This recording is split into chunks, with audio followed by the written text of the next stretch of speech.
The HTC One seems to be the third best-selling smartphone in the US. Samsung and AT&T to launch a Galaxy Note 8.0 very soon. And believe it or not, Huawei is seriously considering buying Nokia. I'm Jaime Rivera. And whether we win, lose, or draw today, drinks on a Tuesday is always a good idea. This is Pocketnow Daily.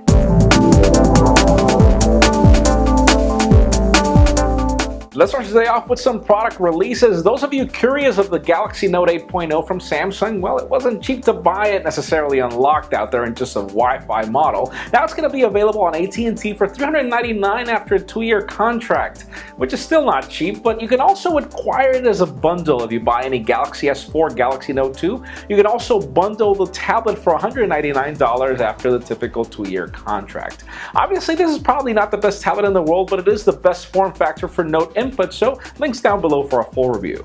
Then let's move over to Sony and T-Mobile, as the carrier has now confirmed that they'll be the exclusive partner to be launching the Sony Xperia Z.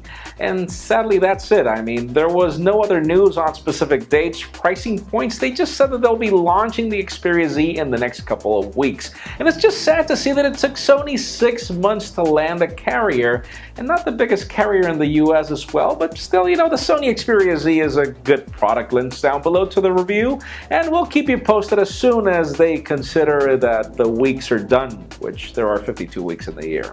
Now let's move over to HTC, and specifically the HTC One, as we've got some good news. Analysts at Barron's are already claiming that this is the third best-selling smartphone in the United States. Apparently the company is selling as many as 1 to 2 million units every month, and it's really good to see that HTC is finally getting a break after so many years of bad results. Obviously the third place is this, the first place is the iPhone 5 and the Galaxy S4, and even though these numbers, you know, between these two phones and the HTC One are dramatically different, you know, it's great to see that the HTC One is getting the glory that many of us expected after our review, so stay tuned for more.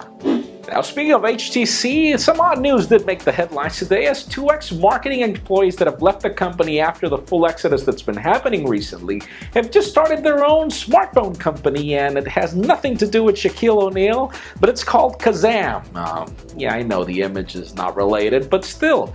Kazam, what does this mean? They're not specifying if they're actually building smartphones or software, but apparently their intention is to offer devices for the European market, which does mean smartphones anyways, but still, it's kind of hard to see how this could ever succeed if as marketing employees they could never make the company, you know, HTC actually sell smartphones more than they actually already did, but let's see how that goes. And finally, for the interesting news of the day, Huawei.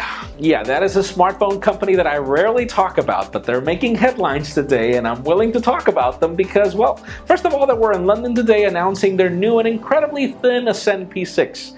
And that's all I'm going to say about the phone. Even more interesting is the fact that after the event, company executives were claiming that they've been in serious conversations with Nokia to acquire the company. And apparently Nokia is extremely open to being bought by Huawei. Just think about this. I mean, years ago this would have been the other way around. Nokia was in the power of buying a lot of Huawei's, not just one. But another interesting point is that apparently these company executives have nothing good to talk about Windows Phone, even though they do sell Windows phones. So apparently if they do make the acquisition or merger, they will also be ditching Windows Phone for Android. But that leads me to the question of the day. What do you feel about Huawei acquiring Nokia? Do you think that that would actually benefit Huawei or benefit Nokia? I think that it would actually benefit Huawei more than it would benefit Nokia. I'm not sure that this is actually the way that Nokia could strive if they would actually continue to strive after being acquired, but leave us a comment down below. I have my reserved thoughts about this, but anyways.